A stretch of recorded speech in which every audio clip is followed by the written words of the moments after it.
اللهم صل على سيدنا محمد وعلى آل سيدنا محمد وبارك وسلم. اللهم صل على سيدنا محمد وعلى آل سيدنا محمد وبارك وسلم.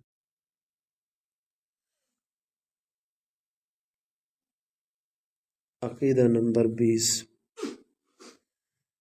وَضَرَبَ لَهُمْ أَجَلًا، اور ہر مخلوق کے لیے اس کی مدت مقرر فرمائی.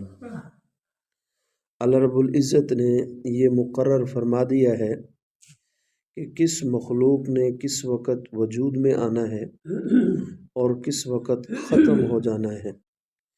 لہذا کوئی بھی چیز وقت مقررہ سے نہ تو پہلے ہو سکتی ہے اور نہ ہی اس میں تاخیر ہو سکتی ہے. اور اسی کو اللہ رب العزت نے قرآن مجید میں بھی بیان فرمایا، لِكُلِّ أُمَّةٍ أَجَلٌ إِذَا جَاءَ أَجَلُهُمْ فَلَا يَسْتَأْخِرُونَ سَاعَةً وَلَا يَسْتَقْدِمُونَ. اور ہر امت کا ایک مقرر وقت ہے، چنانچہ جب ان کا وقت آ جاتا ہے تو وہ اس سے ایک گھڑی نہ پیچھے ہو سکتے ہیں اور نہ ہی ایک گھڑی آگے جا سکتے ہیں.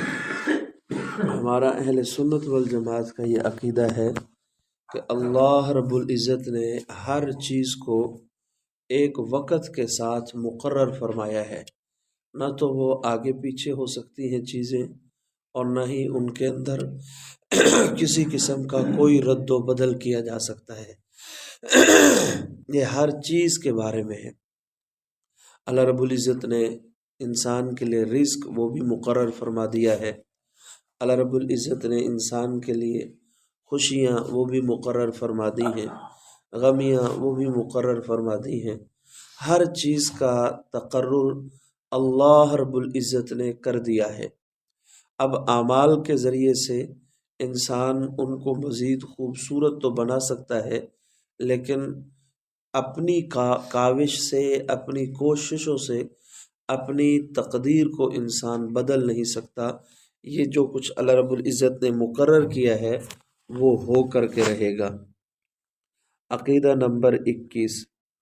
وَلَمْ يَخْفَ عَلَيْهِ شَيْءٌ مِّنْ أَفْعَالِهِمْ قَبْلَ أَنْ يَخْلُقَهُمْ وَعَلِمَ مَا هُمْ عَامِلُونَ قَبْلَ أَنْ يَخْلُقَهُمْ. مخلوقات کو پیدا کرنے سے پہلے ان کے افعال اللہ رب العزت پر مخفی نہ تھے، اور اللہ رب العزت کو مخلوقات کے پیدا کرنے سے پہلے اس بات کا علم تھا کہ یہ کیا کام کریں گے. کائنات میں جو چیز وقوع پذیر ہوگی وہ پہلے سے اللہ رب العزت کے علم میں ہے. بندوں نے نیک کام کرنے ہیں یا برے کام کرنے ہیں، یہ سب اللہ رب العزت کو معلوم ہے. ہم نے گزشتہ درس میں بھی اس کے ساتھ ملتی جلتی بات پڑھی تھی کہ تقدیر اللہ رب العزت نے انسان کے لیے جو کچھ مقدر ہے یہ سب اللہ رب العزت کے علم میں ہے. اس پر جو اشکالات وارد ہوتے ہیں کہ اگر سب کچھ اللہ کو پتہ ہے تو اللہ رب العزت نے انسان کے لیے سب کچھ لکھا ہوا ہے اور اللہ کے لکھے ہوئے کو کوئی ٹال نہیں سکتا. اگر کوئی بندہ گناہ کرتا ہے تو گناہ کا کرنا اس کے نامہ اعمال میں پہلے سے ہی لکھا ہوا ہے. تو اب اس بیچارے بندے کا کیا قصور ہے جو گناہ کرتا ہے، کیونکہ اللہ پاک نے جو لکھ دیا وہ تو ہو کر رہنا ہے.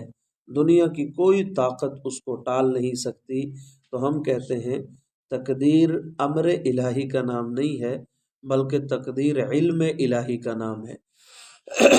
اللہ اس کو حکم نہیں دیتے کہ یہ کام تو ضرور کرے گا، بلکہ اللہ رب العزت نے انسان کو اختیار دیا ہے دو راستوں میں سے کسی ایک کے انتخاب کرنے کا.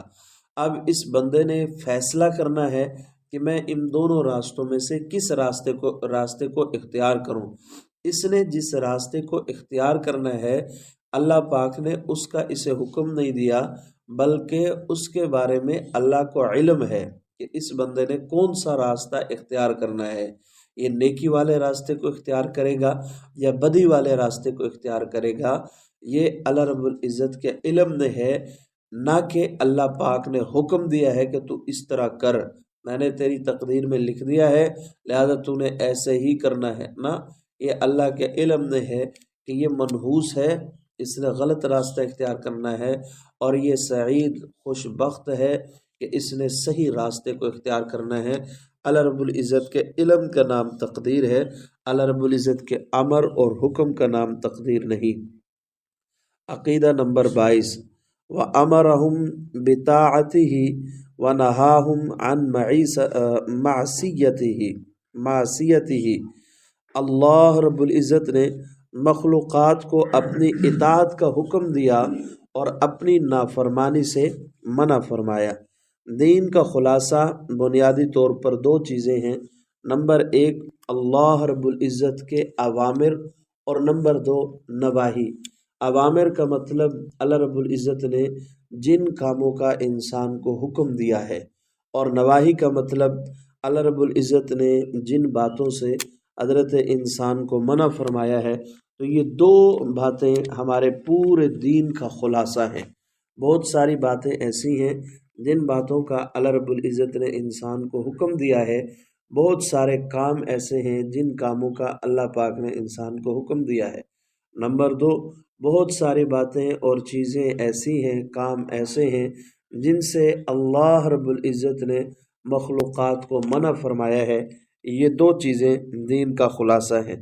نبی اکرم صلی اللہ علیہ وسلم کی صفات کا خلاصہ بھی دو صفتیں ہیں، نمبر 1 بشیر، نمبر 2 نذیر۔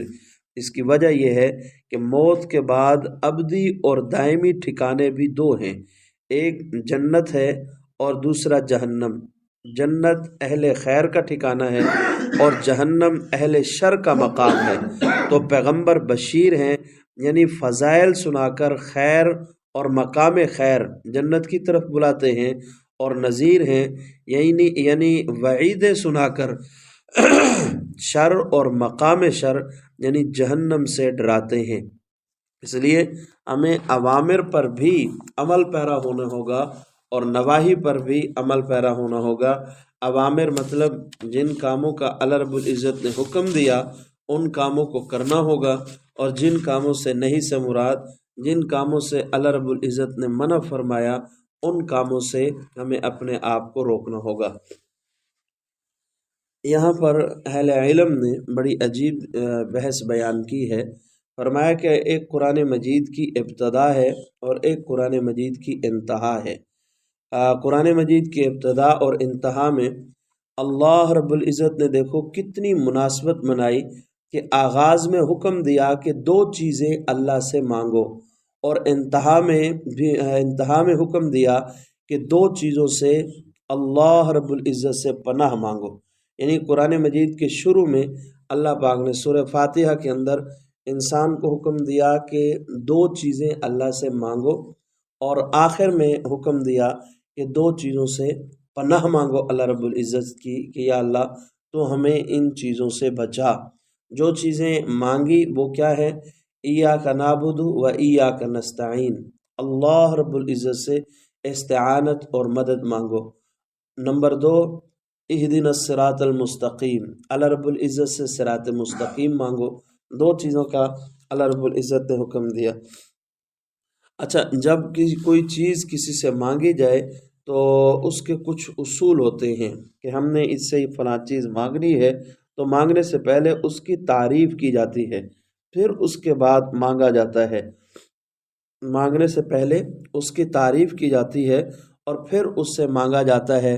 مثال کے طور پہ جب کوئی چھوٹا بڑے سے مانگتا ہے تو اس کی تعریف کرتا ہے، اللہ پاک نے آپ کو دولت دی ہے، باغات دیے ہیں، آپ کو بہترین کاروبار اور فیکٹریاں دی ہیں، اور پھر اپنا تعلق بیان کرتا ہے کہ ہمارے والد صاحب جو ہے وہ بھی آپ کے ہاں سے کھاتے تھے، ہمارے دادا نے ہمیشہ آپ کی نوکری کی تھی، ہم نے بھی آپ ہی کے ساتھ رہنا ہے، ہمارا آپ سے پرانا تعلق ہے، اور اس کے بعد کہتے ہیں کہ ہمارے بیٹے کی شادی ہے تو آپ ہمارے ساتھ کچھ تعاون کر دیں۔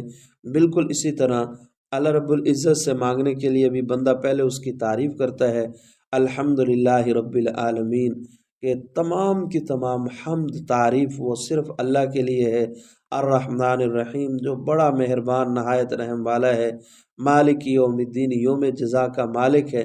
پہلے اس کی تعریفیں بیان کرتا ہے اور پھر اس کے بعد کہتا ہے ایاک نعبد، ہم تو آپ ہی کے بندے ہیں، آپ ہی کے منگتے ہیں، آپ ہی کو ہم سجدہ کرتے ہیں۔ ایاک نستعین، تو پھر مانگیں کس سے؟ مانگیں گے بھی آپ سے، لہٰذا ہم آپ سے ہی مانگتے ہیں کہ آپ ہماری مدد کیجئے۔ نمبر 2، اہدنا الصراط المستقیم، یہ دوسری چیز مانگی۔ تو ابتدا میں دو چیزیں مانگی گئی، ایک ہے استعانت، یا اللہ ہماری مدد فرما، تو ہی مدد کے لائق ہے کہ تو ہماری مدد کر سکے، اللہ رب العزت سے مدد مانگی، اور دوسری صراط مستقیم مانگا۔ یعنی دوسرے لفظ میں یوں کہہ سکتے ہیں، پہلی چیز اللہ رب العزت کی مدد مانگی، یہ بھی خیر ہے، اللہ رب العزت سے صراط مستقیم کو مانگا، یہ بھی خیر ہے، یعنی دونوں خیریں مانگی گئی۔ ان دونوں میں فرق اہل علم نے یہ بیان کیا کہ اللہ رب العزت کی مدد مل جائے تو دنیا میں انسان عزت کی زندگی جیتا ہے، اللہ رب العزت کی مدد مل جائے تو دنیا میں انسان عزت کی زندگی جیتا ہے، اور صراط مستقیم مل جائے تو آخرت میں انسان عزت کی زندگی گزارتا ہے۔ یعنی اگر اللہ رب العزت کی مدد مل جائے، ایاک نعبد و ایاک نستعین، اللہ رب العزت کی استعانت ہمیں حاصل ہو جائے تو ہم دنیا کی اندر خوبصورت زندگی گزار سکتے ہیں، اور صراط مستقیم ہمیں مل جائے ہم آخرت میں خوشحال زندگی گزار سکتے ہیں۔ یعنی دنیا کی خوبصورتی کے لیے ایاک نستعین مانگا، اور آخرت کی خوبصورتی کے لیے صراط مستقیم مانگا۔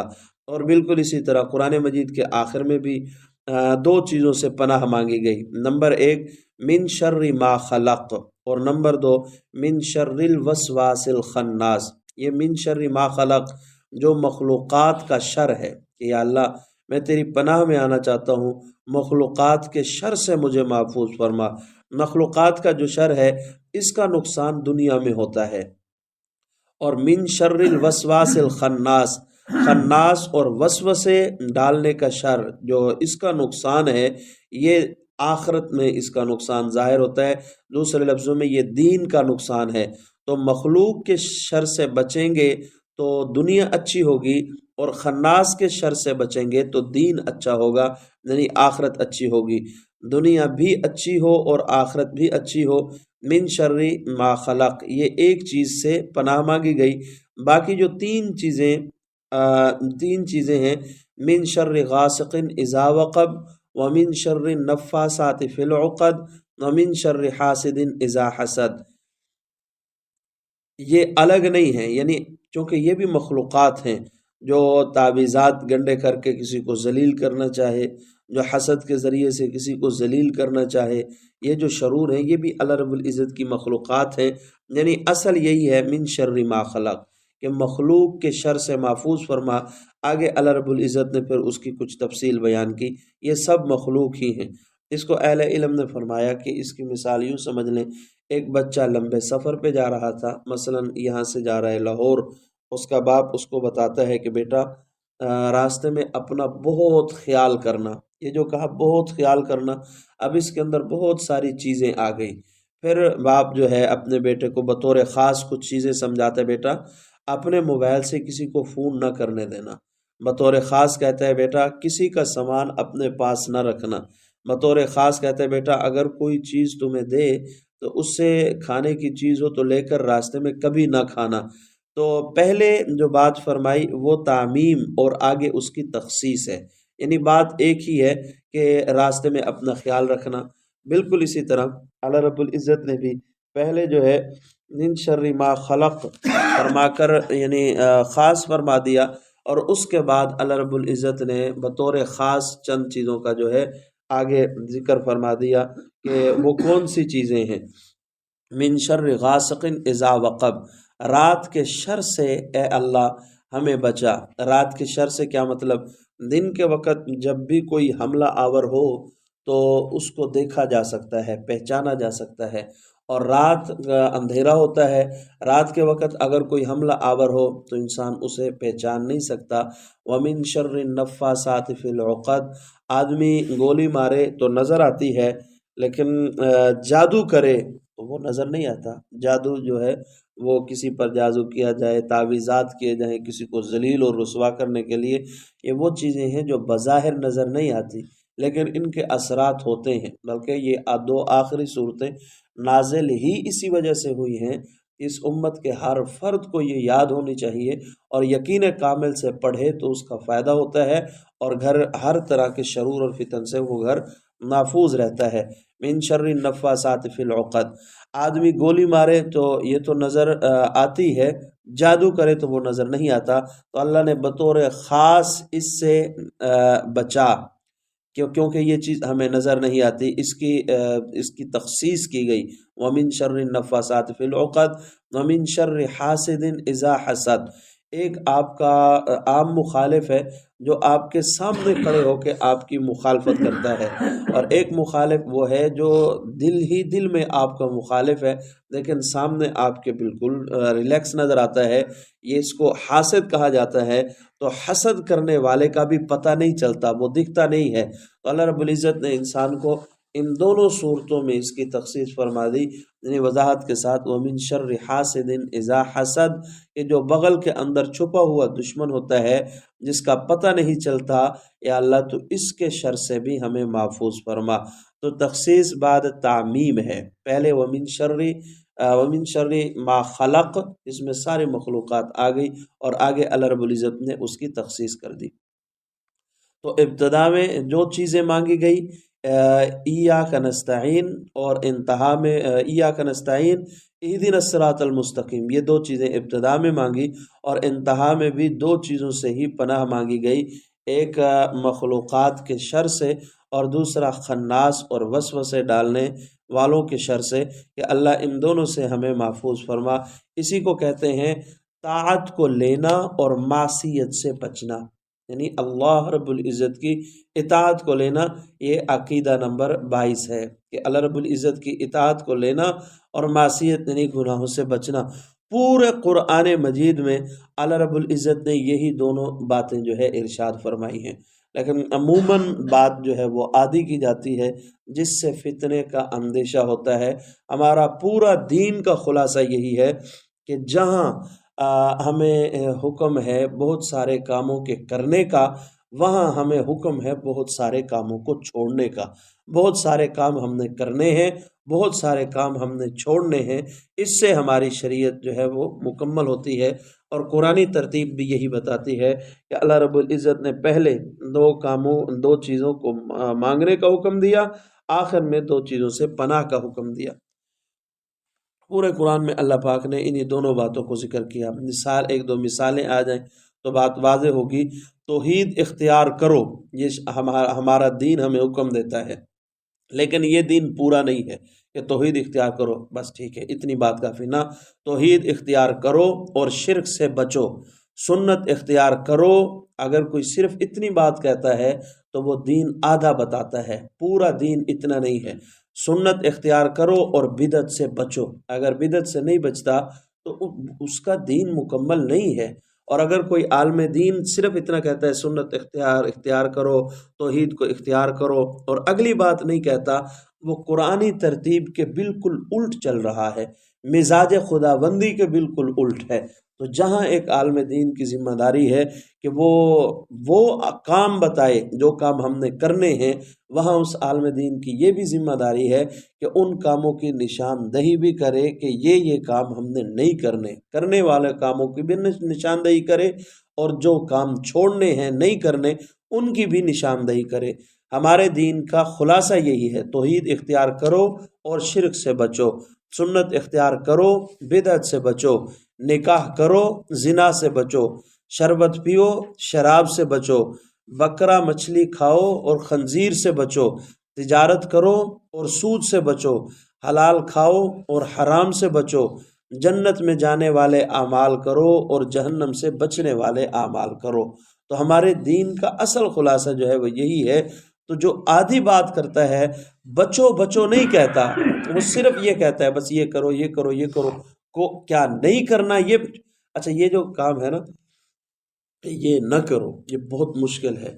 پہلی بات یہ کہ ہمارے لیے خود مولویوں کے لیے وہ مشکل ہوتی ہے، کیونکہ کئی کاموں سے روکنے سے خود اپنا نقصان ہو رہا ہوتا ہے، اور دوسرا یہ ہوتا ہے کہ انسانی فطرت اور مزاج یہ ہے کہ وہ کچھ کر رہا ہو تو وہ کہتا ہے ہماری مرضی، ہمارا نظام ہے، ہم جس طرح چاہیں کریں، یہ فلاں ہوتا کون ہے ہمیں روکنے والا؟ یہ ایک انسانی مزاج ہے۔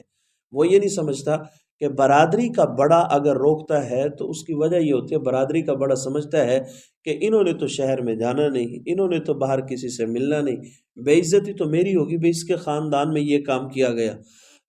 تو جب برادری کا بڑا روکتا ہے اس کی وجہ یہ ہوتی ہے کہ اس کو نظر آ رہا ہوتا ہے کہ باہر میں نے آنا جانا ہے، ناک میری کٹے گی، بے عزتی اور تذلیل میری ہوگی۔ لیکن آج کل ہر بندہ گھر کا بڑا ہے، اب وہ کون ہوتا ہے ہمارے گھر میں مداخلت کرنے والا؟ وہ تایا ماموں ہوگا تو اپنی جگہ پہ ہم اپنے گھر کے خود ذمہ دار ہیں، ہم جو کریں جو چاہیں جس طرح کریں۔ اس کو خیال ہی نہیں ہوتا کہ گھر کی چار دیواری میں میرے اس عمل کی وجہ سے ہماری برادری کے سربراہ کا بازار میں شہر میں کتنا ناک کٹنا ہے، اس کی اس طرف بالکل توجہ نہیں ہوتی۔ انتہائی غلیظ حرکت ہے کہ میرا گھر وہی یہ اسی طرح ہی ہے کہ میرا جسم میری مرضی، میرا گھر میری مرضی۔ بھائی کیوں تیری مرضی؟ جس خاندان اور برادری کا تو ہے اس خاندان کے بڑے کی ناک کٹنے سے بچانا تیری ذمہ داری ہے۔ بالکل اسی طرح اللہ جی کہ ہماری شادی ہے، ہماری خوشی غمی ہے، مولوی صاحب کو کیا تکلیف ہے؟ اس کو کیا درد ہو رہا ہے کہ ہماری خوشی کو خراب کرنا چاہتا ہے؟ اس کو جو درد ہو رہا ہے وہ یہ ہے کہ جو دینی ذمہ داری ہے اس کی، اس نے اس ذمہ داری کو پورا کرنا ہے۔ میں نے گزشتہ درس میں بھی یہ بات عرض کی تھی کہ مولویوں کے بارے میں عموماً یہ جملہ کسا جاتا ہے کہ مولوی کوئی دین کے ٹھیکیدار ہیں۔ نہ، ہم دین کے ٹھیکیدار نہیں ہیں۔ اہل علم نے فرمایا کہ جو مولوی ہوتا ہے وہ دین کا پہرے دار ہوتا ہے، اور دین کا جو پہرے دار ہو اس کی پھر کچھ ذمہ داریاں ہوتی ہیں۔ جو پہرے دار ہوتا ہے اس کی ذمہ داری ہوتی ہے کہ کوئی باہر سے اندر داخل نہ ہو جائے، اور اندر سے کوئی چیز چوری باہر نہ نکال لی جائے۔ ان دونوں کو بچانے کی کوشش کرنا یہ پہرے دار کی ذمہ داری ہوتی ہے۔